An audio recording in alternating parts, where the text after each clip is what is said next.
Hey, what is up guys? GuitarRock here. Welcome back to another Honkai Star Rail video. Alright, if you guys are not aware, patch 1.2 livestream was just a couple of hours ago, so let's talk about everything that's happening in 1.2. I think this is by far my favorite patch because there's just plenty of things going in, way more than 1.1 in my opinion. But first things first, make sure you guys use these codes. We have 3 codes right here. I'll have it pinned in the comment section as well, so you guys can use it. 3 codes that will expire immediately within 24 hours if you don't use it. So make sure you guys use it ASAP. Alright, with that being said, let's jump into the video. Now let's answer the most important question first. Is it Blade first or Kafka first? Apparently Blade is going to be the first banner for 1.2. Alright, so immediately after the current banner, right now we have Locha still.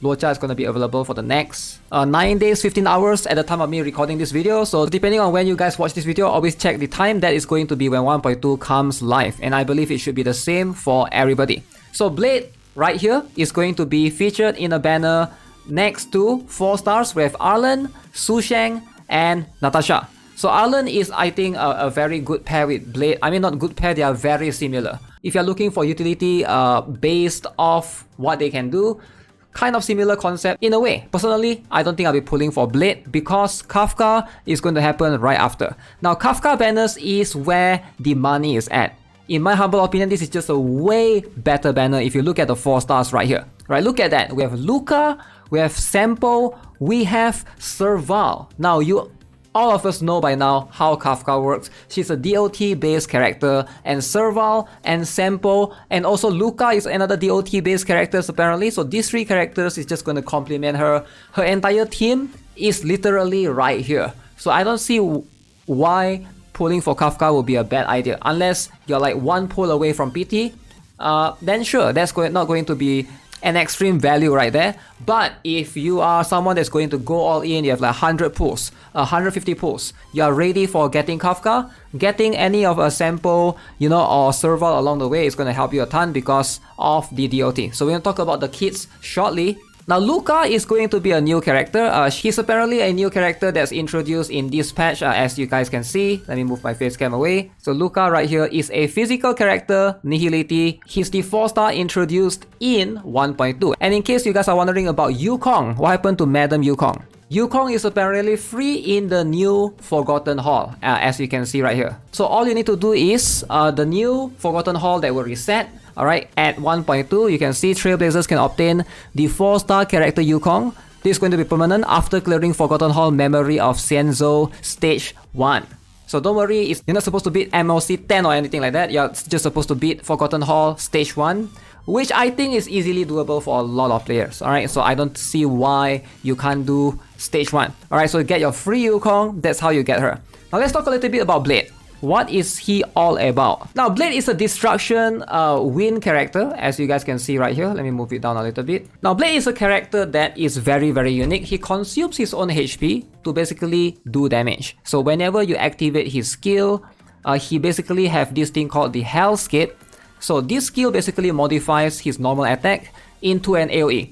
So this consumes a certain amount of HP. Alright, keep in mind, it's going to take away his HP and it converts his basic attack into enhanced basic attack, which is now doing AoE right here. So you can see it's going to hit multiple targets as opposed to a single target. You can see right here these 2 enemies, right? So observe one thing carefully. Even though it's an AoE, he's going to do way more to the main target compared to the side target, right? He deals slightly less to the adjacent enemies. So it's not like a full AoE like most erudition characters, right? So something to keep in mind. Now apparently he can still use his skill if you don't have enough HP, but it will go down to 1. He will never die, so don't worry about it, alright? He will never die from using his own skill. Now what makes him interesting is also the talent. This is where I think it's going to be very, very confusing. So how do you maximize Blade's usage? Because he has this talent where every time enemy hits him, or not the enemy hits him, every time his HP goes down, he basically have these charges. And once he activates maximum charges, alright, you can see once it activates full charge, he will basically do a counter attack, which is a follow-up damage to all the enemies. He also recovers his HP, you can see, after reaching full charge. So in a way, I'm not sure if giving him shield will work, because if you use shield on him, his HP will not go down. And if his HP doesn't go down, he doesn't get this charge on his talent. It's a little bit tricky to use. So Blade's ultimate is a bit unique. Whenever he uses ultimate, he basically sets his HP to 50%. Alright, so it's not that he heals 50%, it's set to 50%. So that means if his HP is full, I have a feeling once he uses his ultimate, it's going to go down to 50%, which is going to be a little bit weird. That's something that I guess we'll have to find out once it's officially released, but that's just how his kit works, it seems. So Kafka is going to be a lightning nihility character, so she's same with Silver Wolf in that sense. So what is her kit based upon? DOT. So her basic skill basically deals DOT, and if the enemy already has DOT applied to them, they basically receive additional DOT. So she fits very well in a DOT team, which is why a Sampo, a Serval is going to fit really well with Kafka. Alright, if you have those characters built, Kafka is going to enable them even more.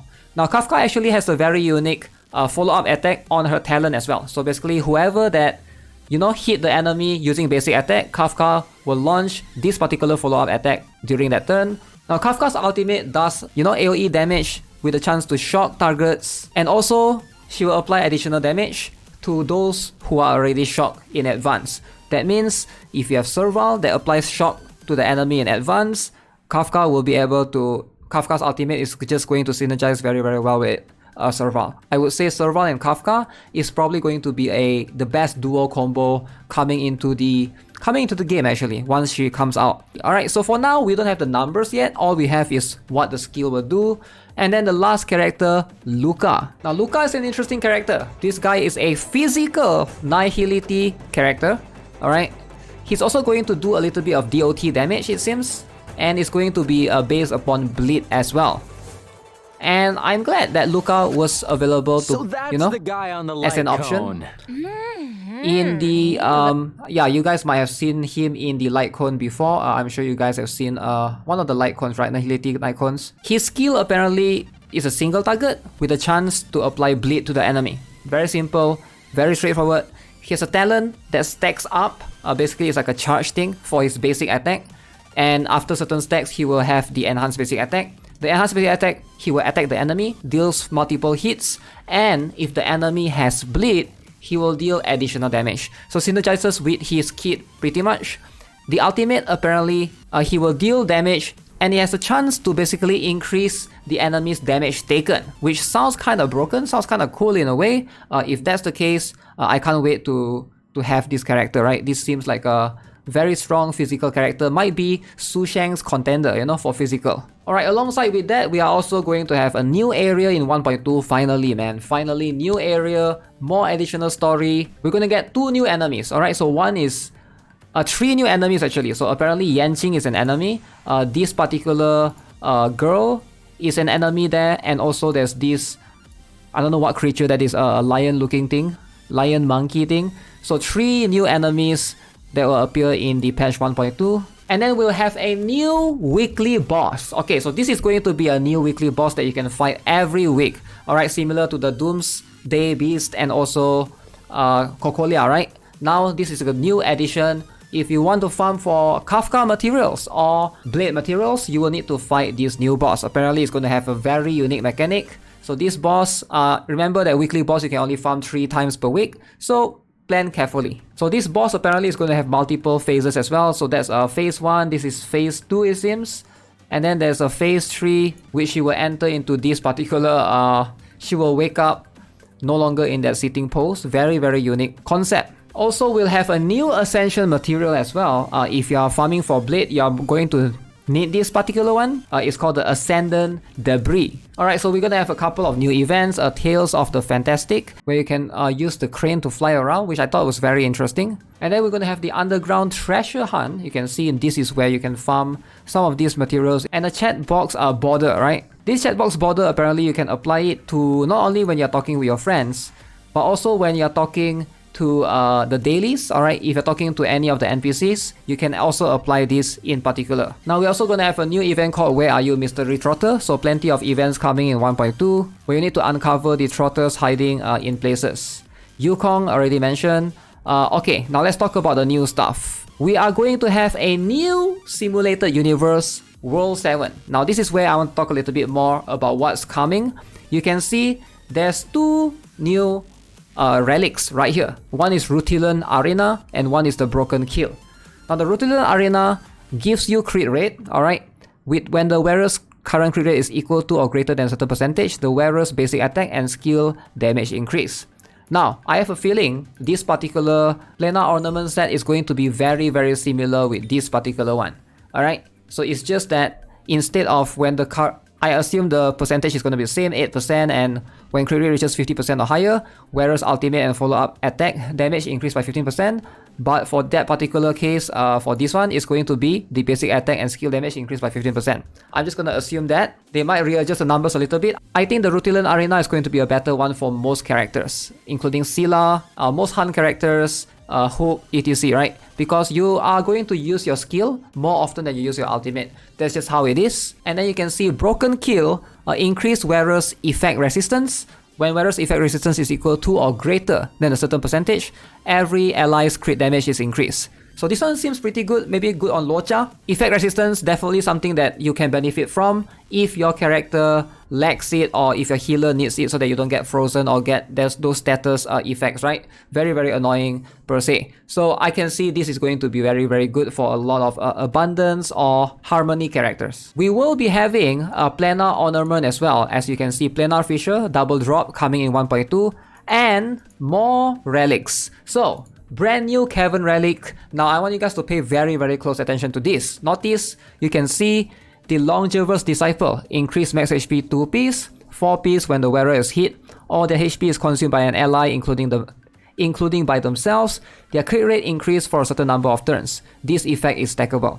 So this particular set I think is going to be Blades best in slot, and also Arlen. So if you guys are building Arlen or are thinking of building Arlen, perhaps this is going to be the set to go for. Now as for the other one, Messenger Traversing Hacker Space. Now this is going to be a very interesting relic. I think this is going to be a very universal relic. A lot of characters will be able to benefit from this one. You can see 2 piece increases speed, 4 piece when the wearer uses the ultimate on any ally including on themselves. Speed for all allies increases for a certain number of turns. And this effect cannot be stacked. Alright, I have a feeling this is going to be probably the best one that most players are going to farm. Depending on how much speed it increases, right now there's no numbers yet. Even if it's like increased 10 speed, I think it's going to be a very good stat overall, right? Maybe it's like a percentage, but we'll see. We'll see. If it's like 10% speed, I think for a lot of characters, that is going to be a very, very usable one already. And last but not least, we will have 2 new companion missions, one for Kafka and one for Yukong. One final thing, 10 free pulls. Apparently this thing, make sure you guys log in throughout the 1.2 to get your 10 free pulls. The good thing about this is you don't have to log in consecutively. Alright, that's the good thing. So you can miss a day and it will still be applied for 7 days. You're gonna get 10 free pulls, 10 free tickets, just like that. So make sure you guys do not miss out. Alright, that's gonna be pretty much it for this video. Thanks a lot for tuning in. Thanks a lot for watching. If you guys haven't already, reminder, use the codes because this will expire tomorrow. Make sure you guys use it ASAP. As always, let me know what you guys think of 1.2. It's very, very exciting for me. I'm gonna have a blast once Kafka comes. Definitely more characters to play with. As always, if you guys haven't already subscribed, give this video a like. And I'll see you guys in the next one. Have a nice day. Goodbye.